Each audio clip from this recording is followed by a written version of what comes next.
Hi, I'm Anna with the Frain Group. Today we'll be cycling your Sprout Waldron ribbon mixer, integrated with optional equipment.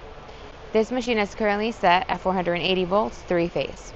We recommend you read the manual in its entirety before powering on this machine.